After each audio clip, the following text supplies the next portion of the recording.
Welcome to my YouTube channel. आज की इस वीडियो में देखेंगे हम क्रोमेटोग्राफी के बारे में। तो क्रोमेटोग्राफी के बारे में सबसे पहले टीचर्स ने बताया था। क्रोमा का मतलब होता है कलर, ग्राफी का मतलब होता है राइटिंग।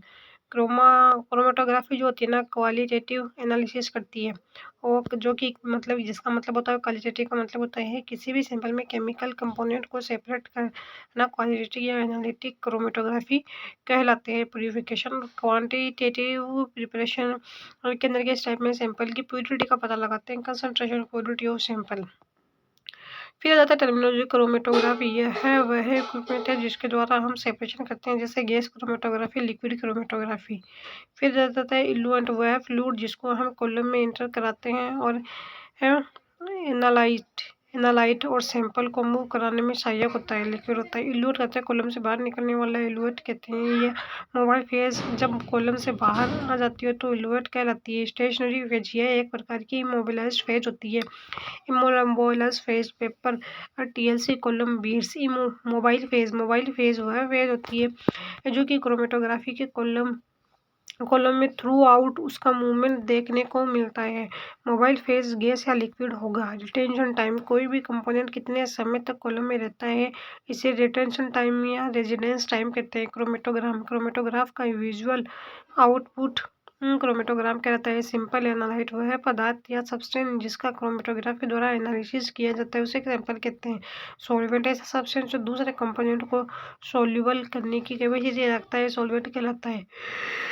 फिर एक तरफ है मोबाइल फेज, यहाँ से लिक्विड आता है, फिर इधर दूसरी तरफ सैंपल है। फिर इल्यूशन, फिर stationary phase, non mobile phase होते हैं कॉलम, फिर फ्लूइड। क्लासिफिकेशन ऑफ क्रोमेटोग्राफी तीन बेसिस होते हैं। सेपरेशन के बेसिस पे तो यह एडजॉर्प्शन, फिर जाती है partition, size exclusion chromatography, ion exchange chromatography.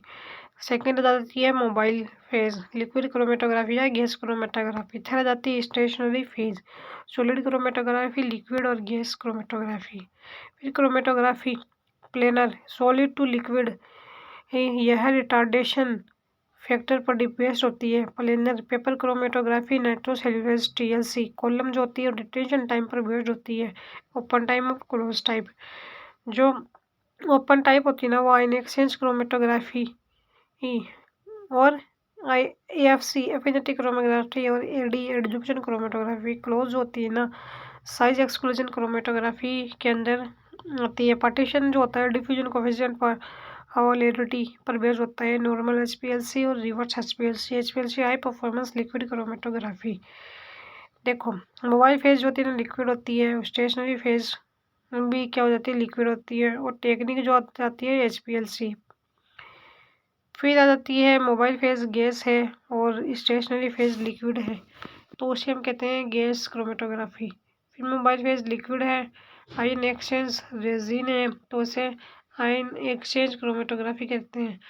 फिर ना मोबाइल फेज क्या है लिक्विड है और स्टेशनरी फेज मोलिक्यूल शिव है, तो उसे कहते हैं ion exclusive chromatography. Mobile phase liquid और stationary phase silica solid, glass slide, L foil, उसे कहते हैं TLC। फिर मोबाइल फेज है लिक्विड और स्टेशनरी फेज है पेपर सॉलिड, इसे कहते हैं paper chromatography.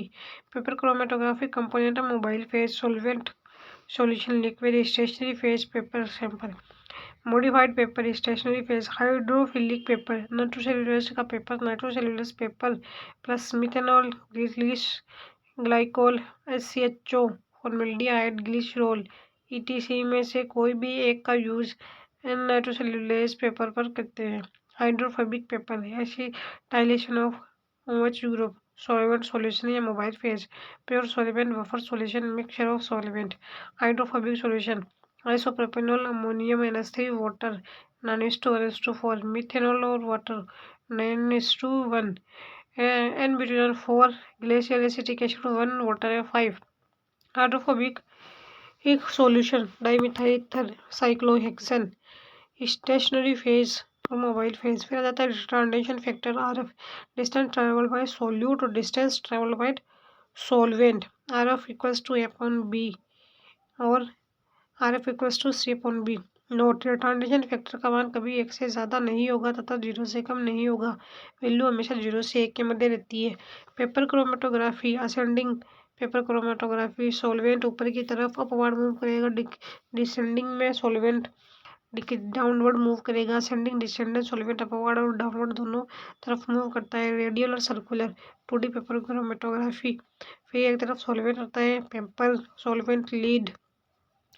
Ascending chromatography 2 centimetre 6 centimetre application, ink dyes का separation, food colouring, food product में काम आने वाले डिफरेंट कलर का सेपरेशन करना, रूट एंड लीव से पिगमेंट को आइसोलेट करना, ड्रग्स मिक्सचर का सेपरेशन करना, अमीनो एसिड का सेपरेशन करना, कार्बोहाइड्रेट का सेपरेशन करना, विटामिन का सेपरेशन करना। HPLC high performance liquid chromatography, इसके अंदर आ जाती है mobile phase liquid solvent delivery pump, फिर है लिक्विड सैंपल्स कॉलम स्टेशनरी, फिर separate mixture component detector convert the amount of each component into an electrical signal. HPLC partition chromatography भी कहते हैं। HPLC high resolution of separation, stationary phase liquid होती है, mobile phase भी liquid होती है। Mixture of component separate, HPLC का कायदा सेपरेट करना, आइडेंटिफाई करना और क्वान्टिफाई करना। HPLC में किसी भी कंपोनेंट का प्यूरिफिकेशन पोलरिटी पर आधारित होता है। पोलरिटी, पोलर मोलिक्यूल हाइड्रोफोबिक है, two non polar molecule organic solvent hydrophobic होते हैं। Principle stationary phase solar absorbent bake silica hydrophobic, sample blood व्यक्ति या toxins plant product. Mobile phase hydrophilic, water 90%, organic solvent 10%। HPLC normal HPLC mobile phase hydrophilic, stationary phase hydrophobic. Reverse HPLC mobile phase hydrophobic और stationary phase जो होती है hydrophilic होती है। यदि stationary phase polar है तो सैंपल भी पोलर होना चाहिए, अगर स्टेशनरी फेज नॉन पोलर है तो सैंपल भी नॉन पोलर होना चाहिए। Mobile phase 90% water 80% organic compound. फिर आ जाता है sample volume silica detector system collecting to mobile phase की कंसंट्रेशन ग्रेडियंट को चेंज करना पड़ता है। फिर आ जाता है कंसंट्रेशन है, B retention time base line. A है हाइड्रोफिलिक सैंपल, बी है हाइड्रोफोबिक सैंपल। वाटर डिक्रीज कौन organic solvent encourage application of HPLC use in food industries, use in biotechnology industry, use in pharma industries. HPLC के द्वारा synthetic reaction को भी control किया जाता है। HPLC के द्वारा बायोलॉजिकल एक्टिव मॉलिक्यूल्स का सेपरेशन एंड प्यूरिफिकेशन भी किया जाता है। HPLC के द्वारा इंटरमीडिएट एवं टारगेट कंपोनेंट का भी सेपरेशन करते हैं। HPLC के द्वारा माइक्रोबायोलॉजिकल प्रोसेस का कंट्रोल भी किया जाता है। Antibiotic separation bio synthetic study में HPLC का यूज किया जाता है। Normal HPLC non polar polarity जो होती है सबसे ज़्यादा पोलर है 4, फिर है 3, फिर है 2, फिर नॉन पोलर जो है 1 2 3 4। पोलर से नॉन पोलरिटी है सबसे ज़्यादा DCB है, नॉन पोलर है ABCD। फिर TLC थिन लेयर क्रोमेटोग्राफी, किसी भी सैंपल का सेपरेशन एंड प्यूरिफिकेशन करते हैं based on pure polarity. Stationary phase silica G की थिन लेयर बनाते हैं। फिर बाद के अंदर glass slides aluminium foil slides, mobile phase liquid solid phase liquid silica G solid stationary phase silica G high polarity capillary actions solvent base lines. फिर R of distance solute upon solvent. फिर जाता है यदि sample high polarity का है तो sample या solute का मूवमेंट कम होगा, क्योंकि थिन लेयर जो कि सिलिका जी की बनी होती है उनकी हाई पोलरिटी होती है। यदि सैंपल लो पोलरिटी है तो थिन लेयर पर उनका मूवमेंट अधिक दूरी तक होगा। Visualization visualization polyphenol acid treatment, deep plus air dry hot plate brown spot, iodine vapour treatment, ऐसे कंपोनेंट जिनमें कार्बन डबल बॉन्ड हो। Vanillin stain alcohol aldehyde ketone नीन hydrogen reagent for amino acids. फिर जाता है साइज एक्सक्लूजन क्रोमेटोग्राफी, इससे molecular sieve या gel filtration gel permeation chromatography भी कहते हैं। Based on size of molecule stationary phase beads ये सेफारोज की बनी होती हैं। डेक्स G50 की बनी होती है। मोबाइल फेज होती है रनिंग बफर, बीड्स के द्वारा 50 kg डाल्टन से कम मॉलिक्यूल वाले मॉलिक्यूल ही फिल्टर होते हैं। यदि कॉलम के अंदर सेफाडेक्स G50 काम में लिया जाता है तो 50 kg डाल्टन मॉलिक्यूलर वेट से अधिक मॉलिक्यूलर वेट वाले सोल्यूट या सैंपल सेफाडेक्स G50 रेजिन के अंदर इनर नहीं करेगा तथा जल्द सेपरेट हो जाएगा। बड़े साइज के मॉलिक्यूल सेफाडेक्स G50 से निर्मित बेस रेजिन के अंदर प्रवेश नहीं कर पाते। ये जल्दी इवेलुएट हो जाते हैं अर्थात जल्दी सेपरेट हो जाते हैं, जबकि छोटे साइज के मॉलिक्यूल वेट वाले मॉलिक्यूल जो बीड्स रेजिन के अंदर इंटर कर जाते हैं तो इन छोटे साइज मॉलिक्यूल का सेपरेशन बाद में होता है। Evaluate high molecular size large, फिर इंटरमीडिएट और स्मॉल। सबसे पहले हो जाएगा हाई जिसका, फिर इंटरमीडिएट वाला, फिर स्मॉल वाला।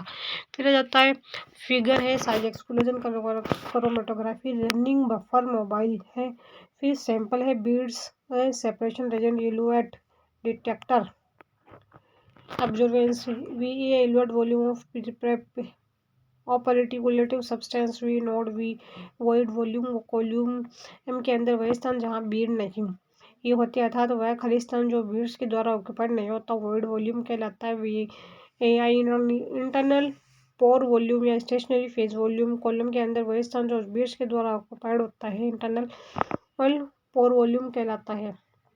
VT equals to V naught plus V1, VT equals to total volume of column. फिर बात के अंदर आ जाती है एफिनिटी क्रोमेटोग्राफी, इसके द्वारा स्पेसिफिक एंटीजन एंटीबॉडी का सेपरेशन किया जाता है। स्टेशनरी फेज बीड्स जो होती है एगेरोज की बनी होती है, एंटीजन लाइगेंड और beads covalent bond Beed plus ligand covalent bond के द्वारा जुड़े हुए रहते हैं। एफिनिटी क्रोमेटोग्राफी एंटीजन एंटीबॉडी के सेपरेशन के लिए होती है। इसमें स्टेशनरी फेज बीड के रूप में होते हैं। ये बीड्स एगेरोज के बने होते हैं, एंटीजन बीड्स के साथ कोवेलेंट बॉन्ड्स के द्वारा जुड़े रहते हैं। एगेरोज बीड्स से एंटीजन लाइगेंड मिक्स और ऑफ एंटीबॉडी बाइंडिंग होगी, वॉशिंग होगी। वॉशिंग के बाद में क्या हो जाएगा, कॉम्पिटिटिव इनहिबिटर्स और pH change, temperature change, salt change, pure antibody discharge product. Ligand और डिजायर्ड एंटीबॉडी के मध्य एफिनिटी को कम करने के लिए कॉम्पिटिटिव इनहिबिटर या pH चेंज या साल्ट कंसंट्रेशन चेंज करके ताप परिवर्तित करके एंटीजन एंड एंटीबॉडी के मध्य एफिनिटी को कम करके उनको सेपरेट कर दिया जाता है। एप्लीकेशन है separation of specific enzymes, antibody का सेपरेशन करना, separation of nucleic acid, separation of lectins, poly chain, calmodulin, poly chain, पॉलीम्यूज से बाइंड हो गए एंजाइम्स जो है सबस्ट्रेट होना चाहिए इसमें एंटीबॉडी एंटीजन से, लेक्टिन पॉलीसेकेराइड से, न्यूक्लिक एसिड कॉम्प्लीमेंट्री बेस होने चाहिए, calmodulin binding protein, CPB avidin biotin. Gas chromatography vapour phase and gas liquid partition chromatography भी कहते हैं। मोबाइल फेज होती है गैस नाइट्रोजन हीलियम गैस होती है। Stationary phase normally liquid and कभी कभी ये सॉलिड भी यूज लेते हैं। Carrier gas MP gas flow, sample है इंजेक्टर पार्ट्स, ओवन है 300 centigrade high volume, waste detector, computer डिटाइनेस। ओवन स्टील का बना होता है, इसका टेम्परेचर 300 डिग्री सेंटीग्रेड होता है। कॉलम इसमें सिलिकॉन ग्रीस काम लेते हैं। हाई बॉइलिंग पॉइंट होता है जिसका लेंथ 15 से 30 मीटर। सिलिकॉन ग्रीस लिक्विड एक as a stationary phase temperate process में फास्ट करने के लिए ओवन के टेम्परेचर को बढ़ाना टेम्परेचर प्रोसेसिंग कहलाता है। फिर बाद में आ जाता है S2 या helium mobile phase regulator, analyte और सैंपल। 15 से 30 metre oven 300 degree centigrade. Column silicon grease liquid stationary phase detector, computer data analyser note. यदि बॉइलिंग पॉइंट दोनों का सेम सैंपल मॉलिक्यूल है तो फिर सेपरेशन साइज के आधार पर होगा। जिस मॉलिक्यूल का साइज कम होगा वह पहले सेपरेट होगा, जिस मॉलिक्यूल का साइज ज़्यादा होगा वह बाद में सेपरेट होगा। बॉइलिंग टेम्परेचर के आधार पर सेपरेशन होता है। जिस सैंपल का या एनालाइट का बॉइलिंग पॉइंट टेम्परेचर ज़्यादा होता है वह बाद में सेपरेट होगा तथा जिस सैंपल का बॉइलिंग पॉइंट टेम्परेचर कम है वह पहले सेपरेट होगा। गैस क्रोमेटोग्राफी में स्टेशनरी फेज लिक्विड या सॉलिड का कोई भी हो सकती है, परंतु सामान्यतः गैस क्रोमेटोग्राफी में स्टेशनरी फेज के रूप में लिक्विड काम में लिया जाता है या सिलिकॉन ग्रीस के रूप में काम में लिया जाए, क्योंकि सिलिकॉन ग्रीस का बॉइलिंग टेम्परेचर हाई होता है, इसलिए इसे सामान्य रूप से स्टेशनरी फेज के रूप में काम में लेते हैं। इसलिए इस क्रोमेटोग्राफी को गैस लिक्विड क्रोमेटोग्राफी भी कहते हैं। बॉइलिंग पॉइंट टेम्परेचर ज़्यादा होगा, इल्यूशन कम होगा, अधिक समय लगेगा। बॉइलिंग टेम्परेचर कम, इल्यूशन ज़्यादा, कम समय लगेगा। जिस मॉलिक्यूल का बॉइलिंग टेम्परेचर कम होगा वह पहले पीक बनाता है तथा जिस मॉलिक्यूल का बॉइलिंग टेम्परेचर ज़्यादा होगा वह बाद में पीक बनाएगा। हाई बॉइलिंग टेम्परेचर वाले मॉलिक्यूल को सेपरेट करने के लिए ओवन के टेम्परेचर चेंज कर देते हैं या बढ़ा देते हैं। इसे टेम्परेचर प्रोसेसिंग कहते हैं। टेम्परेचर प्रोसेसिंग करने के बाद में high boiling point temperature molecule का भी सेपरेशन हो जाता है। जब दोनों मॉलिक्यूल का बॉइलिंग पॉइंट टेम्परेचर सेम हो तो मॉलिक्यूल्स का सेपरेशन साइज के आधार पर होता है। जिस मॉलिक्यूल का साइज कम है वह पहले सेपरेट होता है, जिस मॉलिक्यूल का साइज ज़्यादा है वह बाद में सेपरेट होता है। डिटेक्टर के रूप में हम मास स्पेक्ट्रोस्कोपी भी काम में ले सकते हैं। अतः इस गैस क्रोमेटोग्राफी को गैस क्रोमेटोग्राफी मास स्पेक्ट्रोस्कोपी भी कहते हैं। Intensity first peak second peak. Retention time, कोई सैंपल कॉलम में कितने समय तक रहता है यह टाइम उसका रिटेंशन टाइम या रेजिडेंसी टाइम कहलाता है। फिर बाद में आ जाती है नेक्स्ट आ जाती है in exchange chromatography. Stationery phase जो होती है उसके अंदर कैटाइन्स बीड्स अटैच्ड रहते हैं। ए प्लस ए माइनस ए माइनस टू इल्यूशन रेट जो है प्लस ए नोट ए माइनस ए नोट माइनस। यदि बीड पर कैटाइन है अर्थात पॉजिटिव चार्ज उपस्थित हो तो इसके द्वारा एनाइन का एक्सचेंज करेंगे। यदि बीड्स पर 9% हो तो इसके द्वारा कैटाइन का एक्सचेंज करेंगे। बीड्स का सोलियर matrix cellulose agarose poly acrylamide poly glycerin polymethyl methacrylate का बना सकते हैं। Anion exchange stationary phase DAE positive beads diethyl amino acid amino ethyl ammonium. Stationary phase जो CM cellulose carboxy methyl cellulose cation exchanger. Opposite charge एक दूसरे को आकर्षित करते हैं और सेम चार्ज एक दूसरे को प्रतिकर्षित करते हैं। Anions cations cation positive stationary phase होती है। कैथोड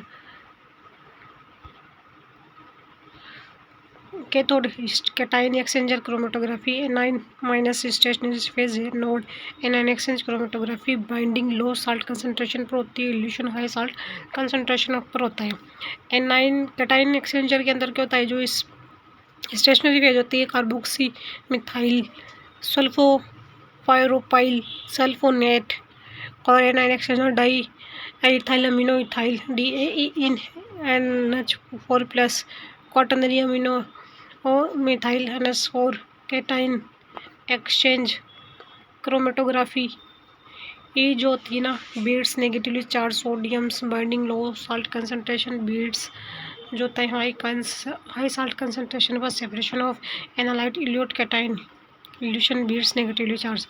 फिर बाद के अंदर हो जाता है एनाइन एक्सचेंज क्रोमेटोग्राफी बीड्स जो होता है क्लोराइड पॉजिटिव लो साल्ट कंसंट्रेशन पे बाइंडिंग होगी, फिर हाई का साल्ट कंसंट्रेशन पे इल्यूशन होगा सेपरेशन ऑफ इल्यूट और analyte A9. Matrix Beed and analyte is determined by net charge ionic standard pH of buffer. फिर इसके बाद में जाती है माइक्रोस्कोपी सूक्ष्म ऑब्जेक्ट को मैग्नीफाई करके देखना। माइक्रोस्कोपी लेंस मैग्नीफिकेशन के काम में आते हैं। जो लाइट रहती है वो रेजोल्यूशन पावर के लिए इमेज बनाने में काम आती है। फर्स्ट सिंपल माइक्रोस्कोप है जो जॉनसन एंड जैकरसन ने 1590 में दिया था। कंपाउंड माइक्रोस्कोप जो है किसने दिया है, गैलिलियो गैलीली ने 1609 के अंदर फर्स्ट लेबोरेटरी माइक्रोस्कोप जो है 1665 में रॉबर्ट हुक ने दिया था। First simple compound microscope with 200 से 300 टाइम माइक्रो मैग्नीफाइड लिवन हुक ने 1672 के अंदर थे। फास्ट कॉन्ट्रास्ट माइक्रोस्कोप के जो है ना वो है F जर्निक, और जो एंटनी वॉन लीवन हो गया ना उसको फादर ऑफ माइक्रोस्कोपी कहते हैं। इलेक्ट्रॉन माइक्रोस्कोप जो नोलन ड्रेसकर ने दिया था। यह लाइट माइक्रोस्कोपी मैक्सिमम मैग्नीफिकेशन जो होता है ना 1500 टाइम कहते रहता है। Bright field dark field fluorescence microscopy mercury arc lamp confocal microscopy 3D lens laser fast contrast microscope electron microscopy SEM transmission electron microscopy ये 2 लाख गुना scanning electron microscopy 3D stage scanning microscope जो है resolution power 2 nanometre होता है, use in physical and material science. फिर आता है AF atomic force microscopy और STM ये cryo electron microscopy RP 0.1 nanometre. किसी भी माइक्रोस्कोप का मेजरमेंट मैग्नीफिकेशन के आधार पर नहीं किया जाता है। जिस माइक्रोस्कोप का रिजोल्यूशन पावर RP अच्छा होगा वह माइक्रोस्कोप बेस्ट क्वालिटी का माइक्रोस्कोप होता है। Magnification equals to image open object. Magnification depends on 3 factor के ऊपर डिपेंड करता है। Objective lens 4x 10x 40x 45x 100x। Eye lens ocular lens 5 15 10। Focal length जो होता है ना मैग्नीफिकेशन ऑब्जेक्टिव लेंस। यदि किसी स्पेसिफिक या ऑब्जेक्ट को 40x पर ऑब्जेक्ट लेंस तथा 10x लेंस पर सेट किया गया है तो बताइए मैग्नीफिकेशन क्या होगा। तो 40 × 10 इक्वल्स टू 400। लाइट माइक्रोस्कोप का मैक्सिमम मैग्नीफिकेशन 500 × 15 तो इक्वल्स हो जाता है 1500 time. Resolution power 2 nearest point को विभेदन करने की क्षमता रिजोल्यूशन पावर कहती है। यदि किसी माइक्रोस्कोप का मैग्नीफिकेशन तो हाई हो परंतु लेंस लो क्वालिटी के हो तो उसका रिजोल्यूशन पावर कमज़ोर होता है, अर्थात इमेज क्लियर नहीं दिखाई देती है। ह्यूमन आई जो है उसकी रिजोल्यूशन पावर है 0.2 mm है। लाइट माइक्रोस्कोप 0.002 mm या 0.25। इलेक्ट्रॉन माइक्रोस्कोप से 5 से 20 नैनोमीटर। टेम जो है 0.2 नैनोमीटर। 1 mm इक्वल्स टू है 10⁻³ और 10⁻�6। 1 mm equals to 10⁻�9 mm। 1 A0 equals to 10⁻�9 mm। Resolution power and numerical aperture abs equation. Resolution power n sin theta upon 0.61 lambda. Resolution power directly proportional होती है n sin theta के 0.61 lambda. n है refractive index, lambda है wavelength, sin theta angular aperture, n है n × sin theta, n sin theta light lens, lambda आप directly proportional होती है 1/e। Lambda बढ़ेगा तो e घटेगा। लाइट रेज जो है लेमडा घटेगा तो ये बढ़ेगा। Angular aperture sin theta upon sin alpha. Objective lens sin theta sin alpha. फिर बात करनी जाती है sin theta 7 degree n 0.1 and 2 lens diameter less RP sin theta 20 degree. Numerical n है 0.34। sin थीटा 6 डिग्री तो न्यूमेरिकल हो जाता है 0.87। मोर डायमीटर मोर RP। n sin theta CBA RP हो जाता है CBA। RP डायरेक्टली प्रोपोर्शनल होता है sin theta 0.61 lambda. RP direct ज़्यादा होगा तो n ज़्यादा होगा, sin थीटा ज़्यादा होगा, न्यूमेरिकल अपर्चर ज़्यादा, लेमडा घटेगा। RP डिक्रीज तो n decrease, sin theta decrease, numerical decrease और लेमडा बढ़ेगा। Limit of resolution power D। Limit of resolution D directly proportional. Limit of resolution D directly proportional होती है 1/RP। Limit of resolution I equals to 0.61 n sin theta. D बढ़ेगा तो lambda बढ़ेगा, n घटेगा sin theta घटेगा, RP घटेगी, D घटेगी तो लेमडा घटेगा, n बढ़ेगा sin थीटा बढ़ेगा, RP बढ़ेगी। रिफ्रैक्टिव इंडेक्स निर्वात में प्रकाश का वेग, माध्यम में प्रकाश का वेग।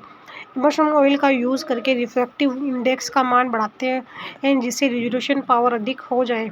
इमर्शन ऑयल का अपवर्तनांक ग्लास के अपवर्तनांक के बराबर होता है। यदि किसी माइक्रोस्कोप का Na का मान अधिक है तो RP अधिक होगा। Light microscope lens, condenser lens, objective lens और आई लेंस। लाइट सोर्स है sunlight, blue light, artificial light. Adjustment है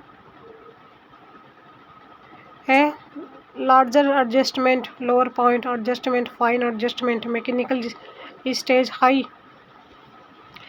फिर है bright field microscopy. Resolution power होता है 0.4 माइक्रोमीटर। बैकग्राउंड जो है वो लाइट होता है।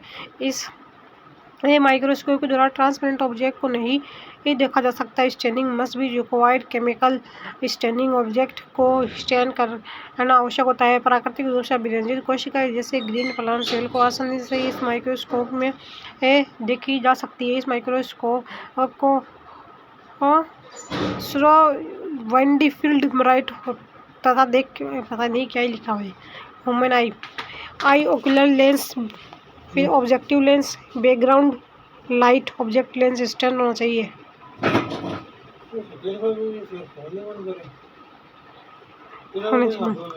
Object stage, study of permanent histological site, kidney, liver, study of mitosis in onion root tips, acetocarmine, acetoorcein, condenser lens, study of polytene chromosome in chromosome larva, acetocarmine, acetoorcein, study of Barr body in induce in buccal smear, source of light, dark field microscope. Background जो होता है वो dark होता है। इस microscope की सहायता से ट्रांसपेरेंट ऑब्जेक्ट की स्टडी की जाती है, जो स्टैंडिंग रिक्वायर्ड नहीं होती है। एप्लीकेशन, इस माइक्रोस्कोप द्वारा लिविंग, ट्रांसपेरेंट एवं अनस्टैंड ऑब्जेक्ट का अध्ययन किया जा सकता है।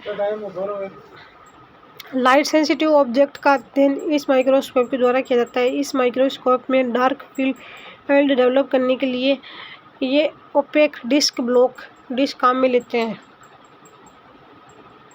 स्कैप्टर, objective lens, object condenser lens, opaque lens, dark field microscope can be visualise lens object, unstained object can be stand light, unstained light organism.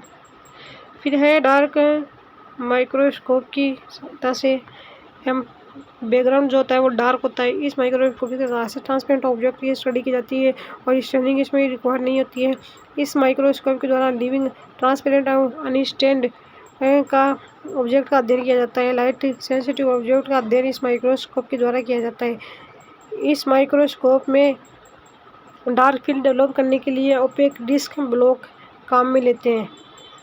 Shuttle light micros, objective lens, objective dark field microscope can be visualized. Lens object, unstandard object can be studied. Light sensitive light organism. Scatter, objective lens, object, condenser lens, opaque lens.